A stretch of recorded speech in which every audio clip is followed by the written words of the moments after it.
Te estás saboteando en este exacto momento. Y lo peor, Ni siquiera te das cuenta. Bruce Lee descubrió algo que el 99% de las personas se niegan a aceptar. El mayor enemigo que enfrentas no está ahí afuera. Está aquí adentro, susurrando mentiras, que aceptas como verdades. No soy lo suficientemente bueno. Eso es imposible para mí. Tal vez el próximo año. Para. Ahora mismo. Mientras tú alimentas esas excusas, alguien con la mitad de tu talento está conquistando exactamente lo que tú quieres. ¿Por qué? Porque esa persona entendió lo que Bruce Lee tardó años en descubrir. La mente es tu propia prisión o tu mayor arma. En los próximos minutos, te voy a mostrar la mentalidad exacta que transformó a un chico enclenque de Hong Kong en el mayor artista marcial de la historia. Pero te advierto, esto va a doler, porque te vas a reconocer en cada límite que tú mismo creaste. La pregunta es, ¿tienes suficiente coraje para mirarte al espejo y ver quién realmente te está impidiendo ganar? 1. A lesión que podría haber terminado con todo Hong Kong, 1970. En un estudio silencioso, Bruce Lee realizaba su ritual diario: levantamiento de pesas, flexiones con 2 dedos y patadas que cortaban el aire con precisión quirúrgica. Su cuerpo, esculpido por décadas de entrenamiento implacable, era su mayor herramienta. A los 30 años, Bruce estaba en el apogeo de su forma física. Un hombre capaz de realizar flexiones usando solo 2 dedos y patear bombillas del techo sin esfuerzo aparente. Pero en un día como cualquier otro, durante un simple ejercicio de levantamiento de pesos sin el calentamiento adecuado, algo sucedió. Un chasquido. Un dolor agudo y punzante atravesó su espalda. Bruce se desplomó en el suelo, incapaz de moverse. El diagnóstico médico fue devastador. Una grave lesión en la 4ª vértebra sacra. Los médicos fueron categóricos. Nunca más podrás practicar Kung Fu. Para un hombre cuya identidad entera estaba fundamentada en las artes marciales, aquellas palabras eran una sentencia de muerte profesional y espiritual. ¿Cómo podría Bruce Lee, el prodigio de las artes marciales, aceptar que su cuerpo, ese mismo cuerpo que había entrenado con dedicación monástica, ahora lo había traicionado? Los meses siguientes fueron una prueba de resiliencia más allá de los límites físicos. Confinado a una cama durante 6 meses, Bruce enfrentaba dolores constantes que convertían incluso los movimientos más simples en un desafío. La frustración crecía cada día. Él, que siempre predicó la filosofía de trascender limitaciones, estaba ahora atrapado en un cuerpo que no respondía como antes. La oscuridad emocional comenzó a instalarse. Los pensamientos intrusivos lo atormentaban. ¿Y si los médicos tienen razón? ¿Y si este es realmente el final? El dolor físico era solo una fracción del sufrimiento. La idea de abandonar su pasión era insoportable. Los amigos cercanos presenciaron momentos de desesperación que Bruce raramente mostraba al mundo. Mientras permanecía acostado, inmóvil, las voces de duda se multiplicaban. Hollywood comenzaba a cuestionar sus proyectos futuros.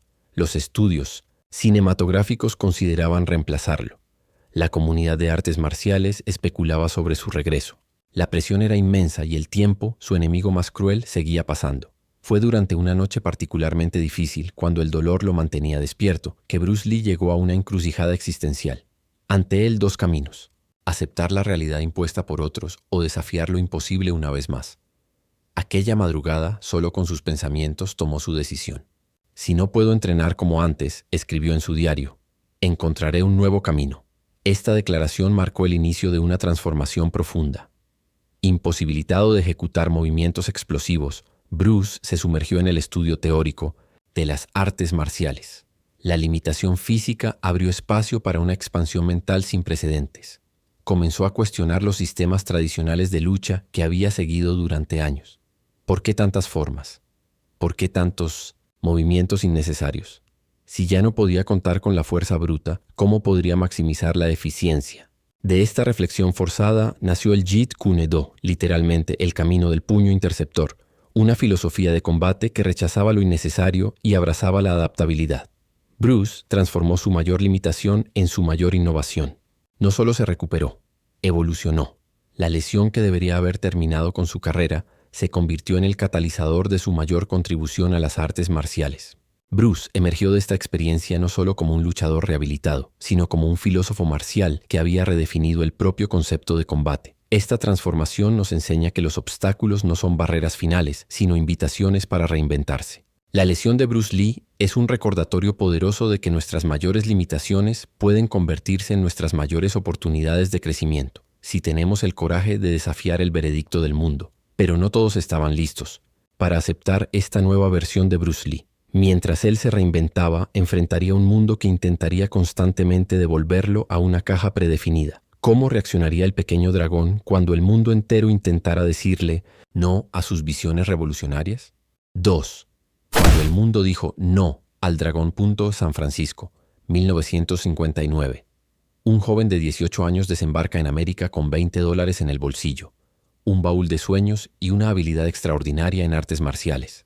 Bruce Lee, hijo de una famosa familia de la ópera cantonesa, había dejado atrás Hong Kong con una visión clara: llevar la sabiduría de las artes marciales chinas al mundo occidental. Su talento era indiscutible.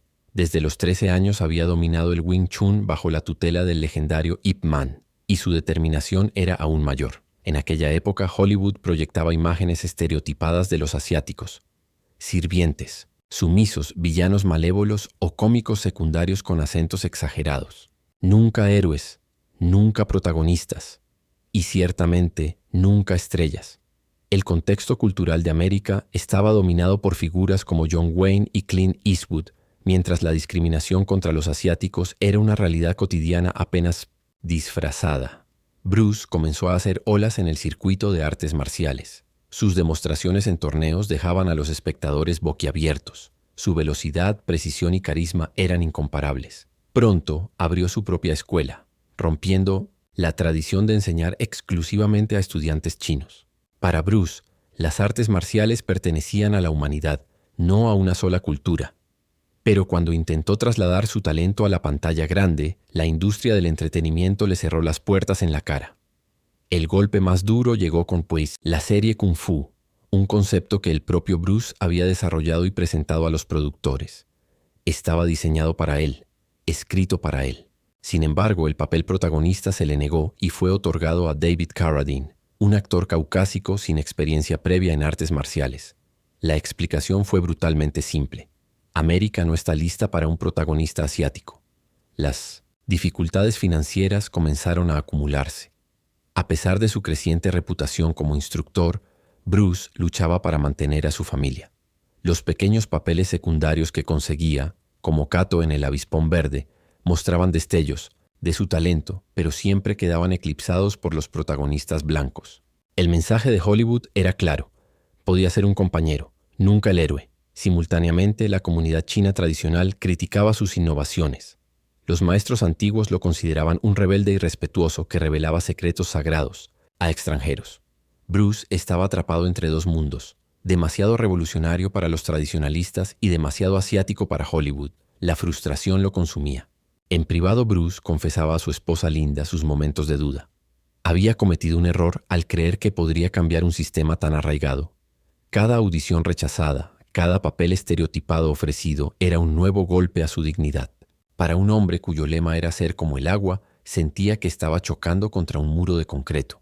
Fue entonces cuando tomó la decisión más difícil de su vida.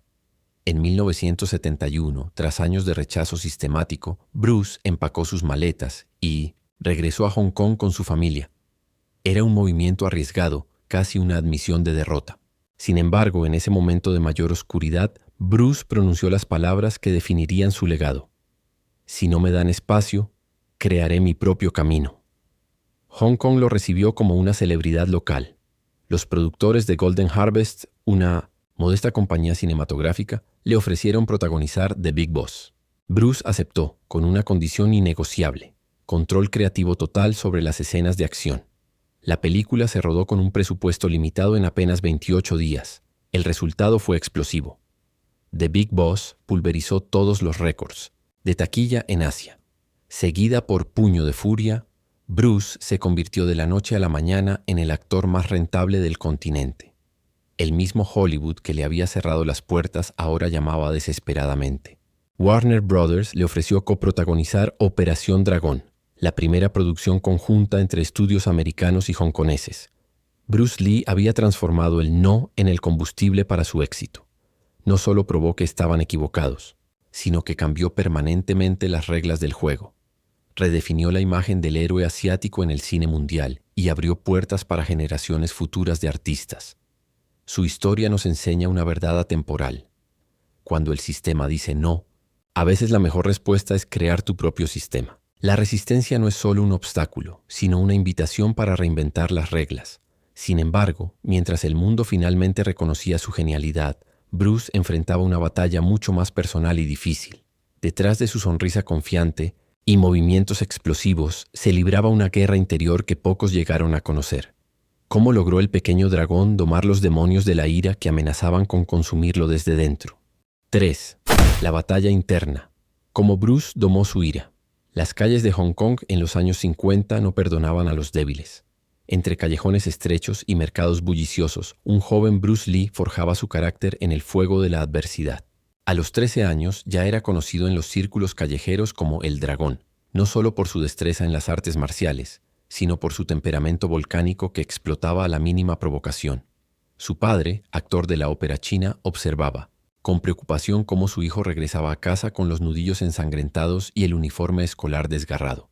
Bruce poseía una energía interna tan intensa que parecía incontenible. Sus compañeros de clase y sus primeros maestros lo describían como una bomba a punto de estallar. Esta energía, sin control adecuado, amenazaba con llevarlo por caminos oscuros. En una ocasión, tras ser desafiado por un grupo rival, Bruce dejó a 2 oponentes inconscientes antes de que pudieran siquiera comprender lo que estaba ocurriendo. Su velocidad y ferocidad eran temidas, pero esta misma intensidad se convertía en su mayor vulnerabilidad. La raiva no era solo una emoción pasajera para Bruce, sino una fuerza dominante que a menudo nublaba su juicio. Cuando me enfadaba, confesaría años después, era como si otra persona tomara el control de mi cuerpo. Veía rojo, literalmente. Esta furia primordial casi lo lleva a la cárcel cuando, tras una pelea callejera particularmente violenta, la policía de Hong Kong comenzó a investigarlo. Fue este incidente el que llevó a sus padres a enviarlo a Estados Unidos, no solo para continuar sus estudios, sino para alejarlo de las influencias negativas que podrían haber arruinado su vida. Ya en América, los demonios internos no desaparecieron. Durante sus primeros años en Seattle, Bruce se enfrentó a discriminación racial y al rechazo. Su frustración se acumulaba, y aunque intentaba canalizarla en el entrenamiento, ocasionalmente explotaba en confrontaciones. Durante una demostración de artes marciales, cuando un espectador desafió sus habilidades con comentarios racistas, Bruce respondió con una exhibición de fuerza tan intimidante que el hombre huyó del recinto. La victoria fue amarga. Había ganado el combate físico, pero había cedido al control de su ira. El punto de inflexión llegó durante una sesión de meditación en 1964. Después de horas de introspección, Bruce experimentó lo que describió como un enfrentamiento con mi sombra. En la quietud de su mente, visualizó con claridad las 2 sendas que se abrían ante él: continuar siendo esclavo de sus emociones o convertirse en su maestro. Me di cuenta, te escribiría más tarde, de que mi peor enemigo no era ningún oponente externo, sino yo mismo. Aquella noche, Bruce tomó una decisión que transformaría no solo su vida, sino su legado.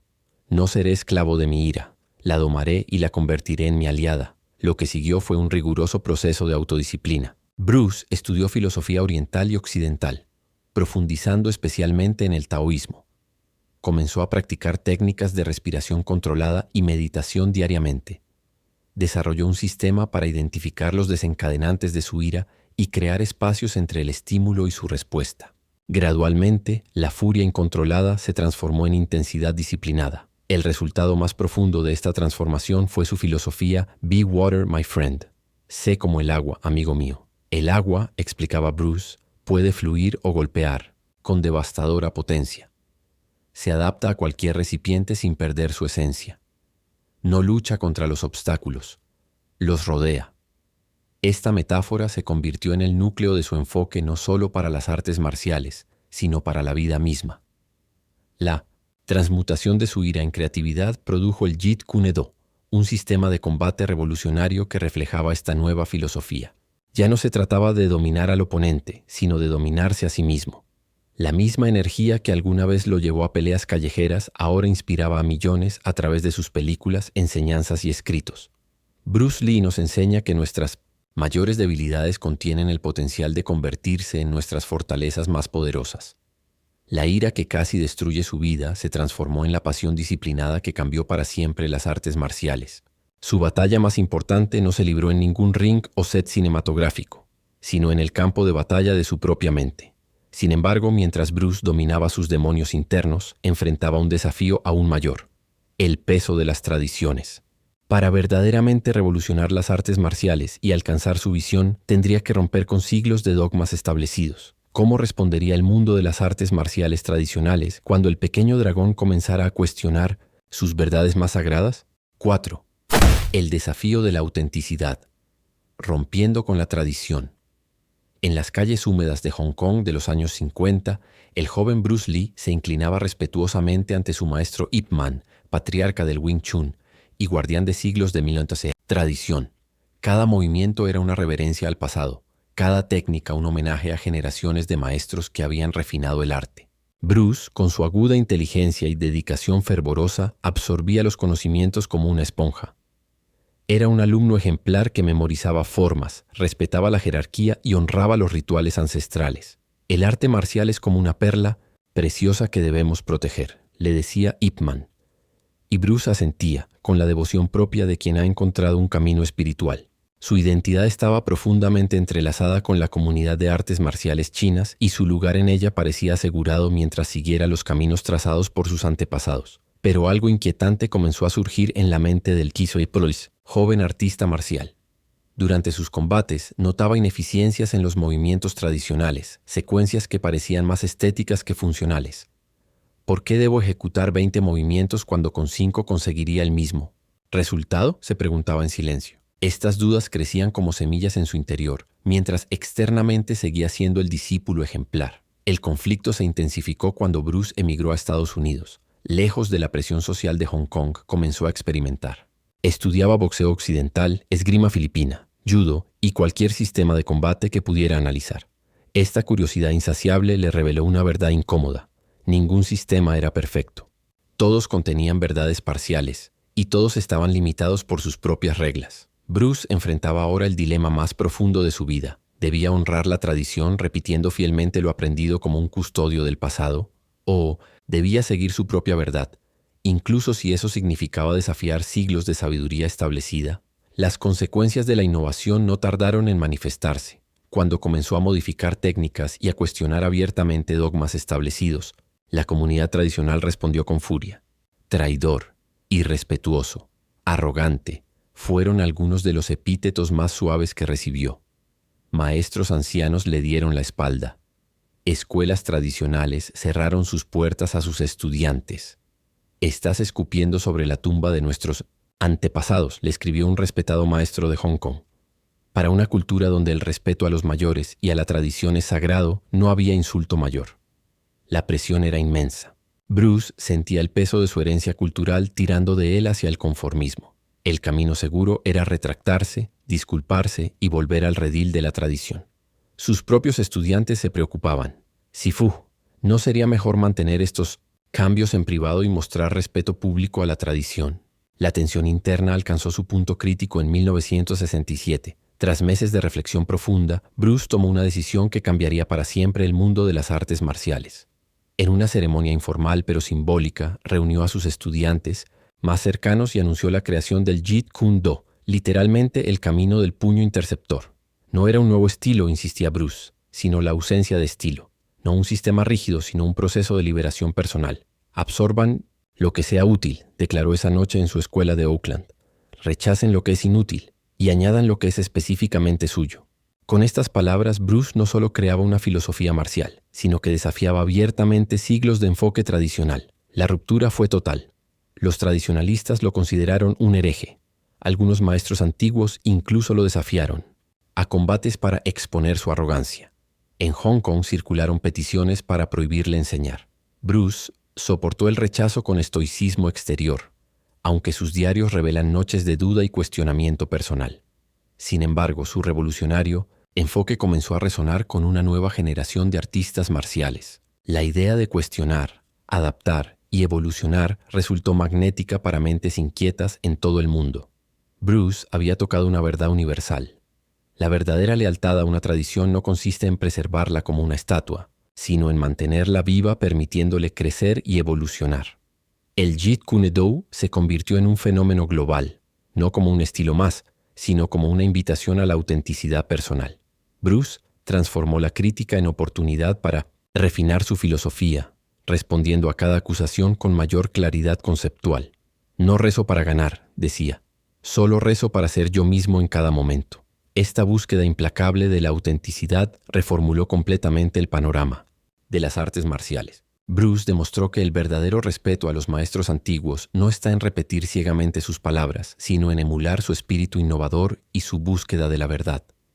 Sin embargo, mientras Bruce alcanzaba nuevas cumbres de realización filosófica y reconocimiento mundial, su cuerpo comenzaba a enviar señales de alarma. La mente que había roto todas las barreras tradicionales ahora enfrentaba a un adversario mucho más implacable: los límites físicos de su propio cuerpo. ¿Qué sucede cuando el espíritu indomable se encuentra con la frágil mortalidad humana? 5. Cuando el cuerpo traicionó al espíritu. La lucha final de Bruce Lee Hong Kong, 1973.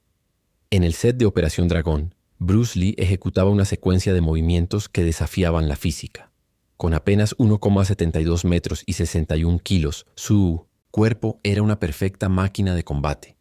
Podía realizar flexiones con 2 dedos, mantener una patada lateral en el aire durante minutos y golpear tan rápido que tenían que ralentizar la película para que el público pudiera ver sus movimientos.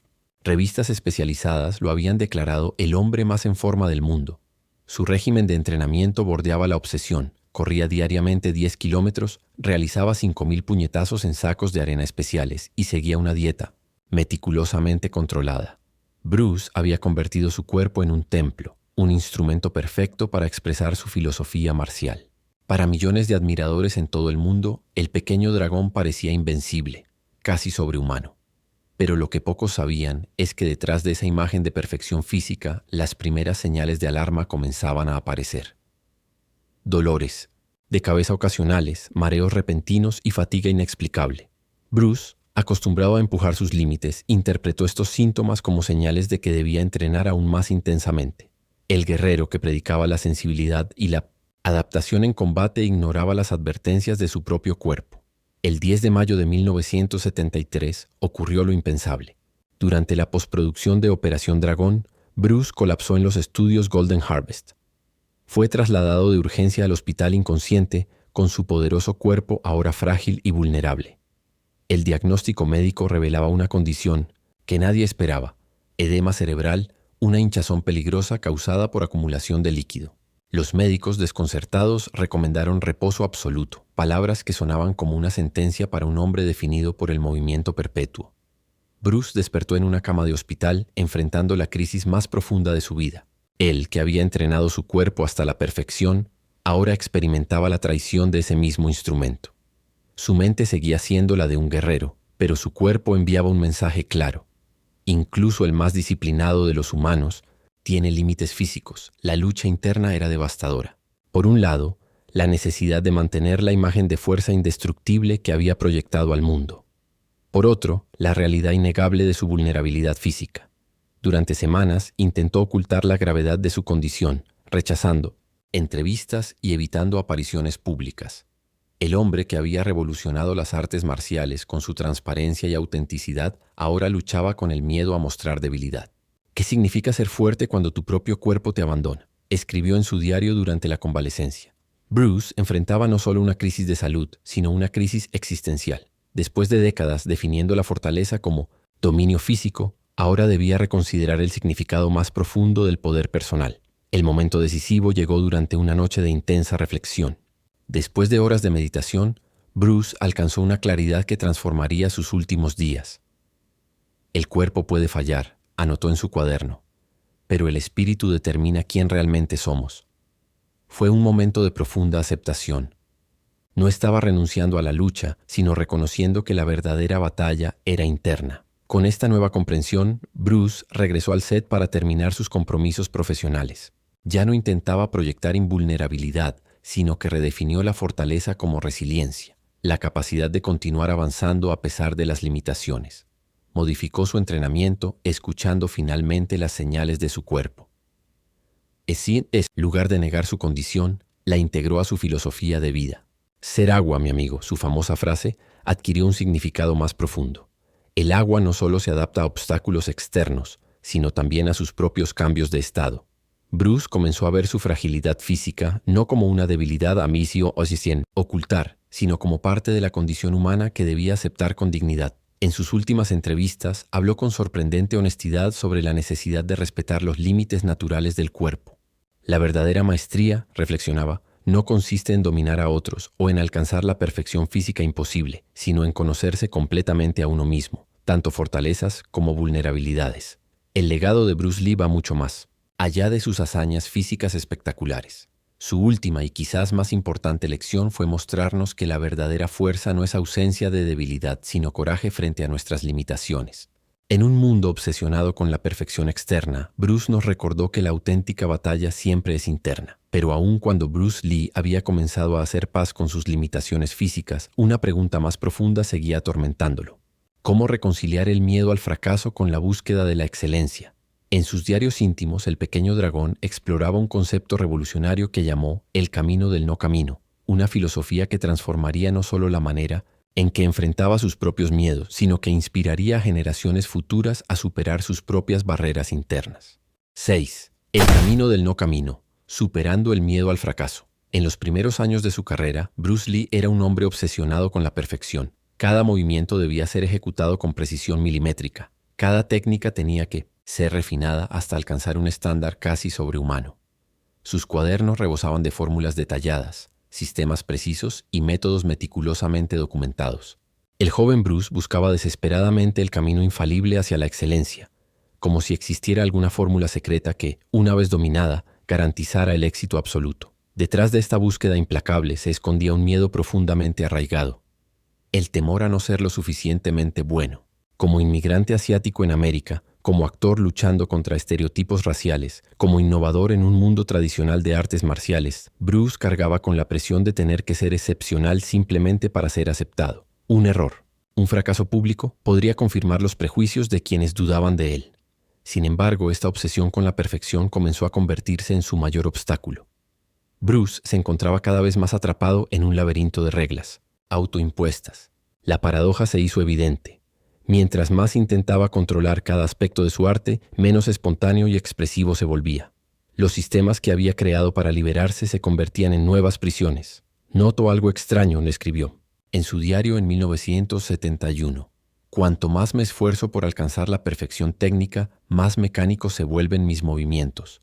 Hay algo fundamentalmente erróneo en mi enfoque. La tensión entre control y libertad creativa comenzó a manifestarse en bloqueos creativos. Durante la filmación de El furor del dragón, Bruce experimentó periodos de parálisis artística. Se encontraba insatisfecho con escenas que técnicamente eran impecables pero carecían de vida. La presión por entregar resultados perfectos inhibía su capacidad para experimentar libremente. El miedo al juicio externo comenzó a infiltrarse en cada decisión creativa. Una noche, frustrado después de repetir la misma secuencia de lucha docenas de veces sin quedar satisfecho, Bruce abandonó el set y caminó solo por las calles de Pelentit, Hong Kong. La pregunta que lo atormentaba era simple pero profunda. ¿Y si la búsqueda de la perfección es precisamente lo que me impide alcanzarla? Fue durante esta caminata solitaria cuando Bruce experimentó uno de los momentos definitorios de su vida. Contemplando el agua del puerto de Victoria, recordó su propia filosofía sobre ser como el agua, adaptable, fluida, sin forma fija. Y entonces llegó la epifanía. No existía un camino perfecto. La perfección no era un destino alcanzable siguiendo un mapa preciso, sino una cualidad que emerge cuando abandonamos la necesidad misma de perfección. No busques un camino perfecto, porque no existe, anotaría más tarde en su diario. El camino se forma al caminar. Esta revelación provocó un cambio radical en su enfoque. En lugar de perseguir un sistema ideal, Bruce decidió liberarse de todos los sistemas. En lugar de buscar certezas, abrazó la experimentación continua. Esta fue la génesis de su revolucionaria declaración: el no camino es el único camino. El impacto de este cambio de mentalidad fue inmediato y profundo. Sus actuaciones ganaron una cualidad de espontaneidad que hipnotizaba al público. Sus escritos se volvieron más libres y poéticos. Su enfoque de las artes marciales evolucionó hacia una expresión personal más que una reproducción de formas establecidas. Bruce había transformado el miedo al fracaso en amor por el proceso mismo de exploración. Antes me preocupaba por hacer las cosas correctamente, confesó en una entrevista. Ahora me preocupo por hacer las cosas genuinamente. Esta liberación del miedo trajo consigo una explosión de creatividad sin precedentes. Los últimos años de Bruce fueron increíblemente productivos. No solo refinó su sistema de combate Jeet Kune Do, sino que también desarrolló ideas pioneras en filosofía, nutrición, entrenamiento y psicología. Sin el lastre de la perfección, su mente quedó libre para explorar territorios desconocidos. La lección más valiosa del viaje de Bruce Lee es profundamente universal. El verdadero fracaso no está en cometer errores o en caer, sino en permitir que el miedo a los errores nos paralice. Cuando abandonamos la necesidad de un camino perfecto y predefinido, descubrimos la libertad de crear nuestro propio camino. No temo al hombre que ha practicado 10.000 patadas una vez, dijo Bruce, sino al hombre que ha practicado una patada 10.000 veces. Esta frase famosa adquiere un significado más profundo a la luz de su filosofía del no camino. No se trata de repetición mecánica, sino de exploración concentrada y refinamiento continuo sin apego al resultado final. En un mundo obsesionado con fórmulas garantizadas para el éxito, la filosofía del no camino de Bruce Lee nos ofrece una alternativa liberadora. Nos recuerda que la vida no es un problema a resolver, sino una realidad a experimentar. El miedo al fracaso se disuelve cuando comprendemos que cada error es simplemente información valiosa. Cada obstáculo, una oportunidad para adaptarnos y crecer. El legado más profundo de Bruce Lee no son sus películas espectaculares ni sus hazañas físicas extraordinarias, sino esta sabiduría temporal. La verdadera maestría no consiste en seguir un camino predeterminado, sino en tener el coraje de crear el tuyo propio mientras avanzas. Como él mismo dijo, la vida misma es tu maestro, y tú estás en constante estado de aprendizaje. Si esta historia de superación y valentía te ha inspirado, considera hacer una donación a través de Super Chat. Cada contribución no solo mantiene vivo este canal, sino que nos permite seguir compartiendo historias que transforman vidas como la de Bruce Lee. Como el pequeño dragón nos enseñó, los pequeños actos de valentía pueden cambiar el mundo. Tu apoyo, grande o pequeño, es el combustible que mantiene encendida esta llama. Gracias por ser parte de esta comunidad que valora la autenticidad y el coraje de reinventarse.